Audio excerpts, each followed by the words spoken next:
घर में नहीं है दाने और अम्मा चली भुनाने।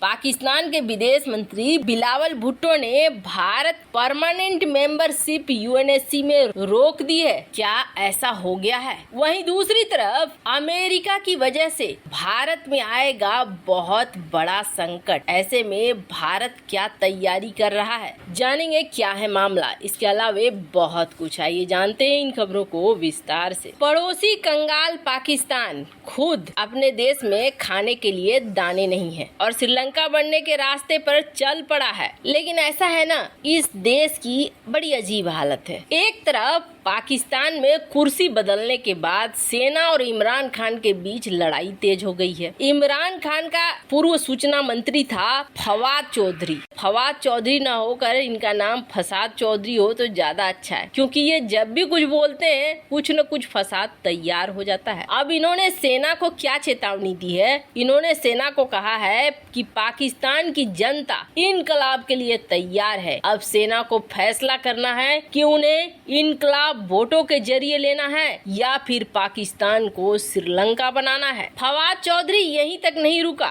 उसने कहा हमारे यहाँ की इस्टेब्लिशमेंट सेना को कहा जाता है पाकिस्तान में। मतलब इनका ये कहना है कि हम श्रीलंका की तरह यहाँ पर भी बवाल करने के लिए तैयार हैं। वैसे ये बात तो सही है कि पाकिस्तान के अंदर श्रीलंका वाले हालात बन रहे हैं। फवाद चौधरी ये गलत नहीं कह रहा है। ऐसा इसलिए क्योंकि यहाँ भूखमरी है, बहुत बड़ा समस्या है और श्रीलंका में जो जो कारण रहे हैं वही कारण पाकिस्तान के अंदर भी है। पाकिस्तान में ज्यादातर बिजनेस पाकिस्तानी सेना करती है और पाकिस्तानी सेना के अधिकारियों के बैंक खाते विदेशों में बहुत ज्यादा बताए जाते हैं। भ्रष्टाचार के मामले में पाकिस्तानी सेना से लेकर पाकिस्तानी अफसर तक काफी पहले नंबर पर आते हैं। ऐसे में स्थिति तो वहाँ की ऐसी बन ही रही है। ऊपर से पाकिस्तान की बात करें तो पाकिस्तान में सचमुच इस वक्त खाने को दाने नहीं है। माली हालत बेहद खराब है। पाकिस्तान का फूड स्टेटस बहुत नाजुक दौर में चला गया है। और ये कौन कह रहा है? ये पाकिस्तान का योजना और विकास मंत्री एहसान इकबाल का कहना है। और जहाँ तक बात है अफगानिस्तान की, तो अफगानिस्तान ने पाकिस्तान के अंदर कोयले का संकट खड़ा कर दिया है,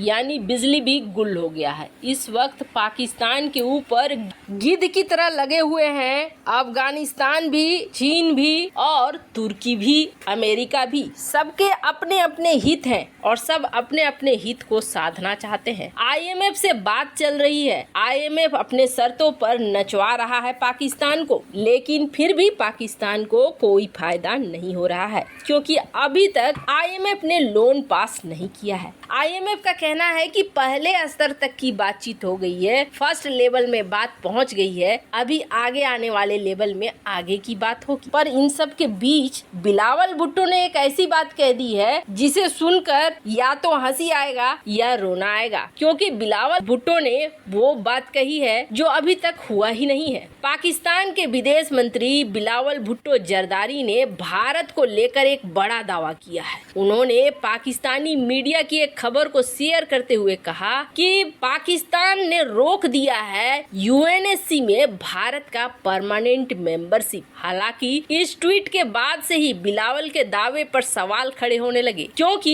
यूएनएससी संयुक्त राष्ट्र के 6 प्रमुख अंगों में से एक अंग है। इसे दुनिया का सबसे ताकतवर संगठन माना जाता है। इस संगठन का दायित्व है अंतर्राष्ट्रीय शांति सुरक्षा को बनाए रखना। सुरक्षा परिषद के 15 सदस्य हैं, जिसमें 5 परमानेंट और 10 नॉन परमानेंट है। नॉन परमानेंट का कार्यकाल 2 साल का है, पर परमानेंट मेंबरशिप के लिए इधर भारत की तरफ कई देशों का बयान आ रहा था। हाल में रूस ने ये कहा कि जापान का साथ छोड़ दो, साउथ कोरिया का साथ छोड़ दो और निकलकर बाहर आ जाओ, यूएनएससी में आपको परमानेंट मेंबरशिप मिल जाएगी। इसके अलावा अमेरिका ने कहा कि हम भारत के परमानेंट मेंबरशिप का समर्थन करते हैं। फ्रांस के राष्ट्रपति मैक्रोन ने ने तो ये कहा कि दुनिया के जिस तरीके के हालात हैं सिर्फ भारत ही है जो संभाल सकता है इस हालात को, और भारत को वो ताकत मिलनी चाहिए। भारत को यूएनएससी में दे दो आप परमानेंट मेंबरशिप। ये मैक्रोन ने हजारों बार कहा होगा, लेकिन सबसे ज्यादा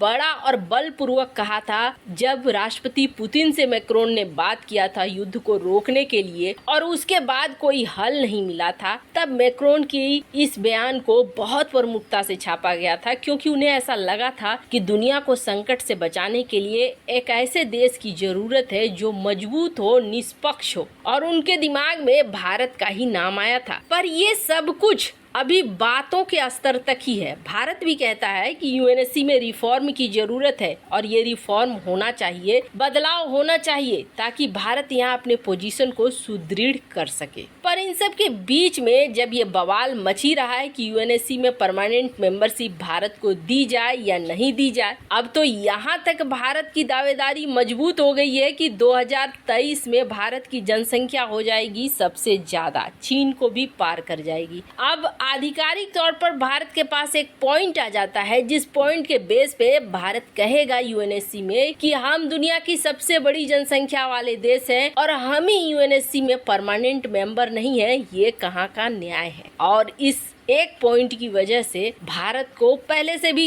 ऐसे भी दुनिया चाह ही रही है कि भारत को ये पोजीशन मिले। एक देश है चीन जो नहीं चाह रहा है, और चीन का आयरन बिरादर जो कि समय समय पर एक दूसरे को आयरन घुसेड़ने से बाज नहीं आते हैं। इन दोनों को छोड़ दें तो दुनिया में नजर घुमा लेंगे, कोई भी भारत के खिलाफ नहीं मिलेगा। लेकिन हद तो तब हो गई जब बिलावल भुट्टो ने द नेशन वेबसाइट की एक खबर को शेयर किया और कहा कि पाकिस्तान को बहुत बड़ी सफलता मिली है, राजनीतिक मोर्चे पर पाकिस्तान जीत गया। पाकिस्तान ने बुधवार को यूएनएससी में परमानेंट सीट के लिए भारत के प्रयास को विफल कर दिया। इतना ही नहीं, खबर में ये भी कहा गया कि संयुक्त राष्ट्र में परमानेंट पोजीशन पाकिस्तान को दी गई है, और अरब लीग और अफ्रीकी संघ ने भी पाकिस्तान का समर्थन कर दिया है। अरे ये तो बिल्कुल बवाल सा हो गया। इस खबर में ये भी बताया गया कि सुरक्षा परिषद में परमानेंट मेंबरशिप के लिए 2/3 बहुमत की जरूरत होती है और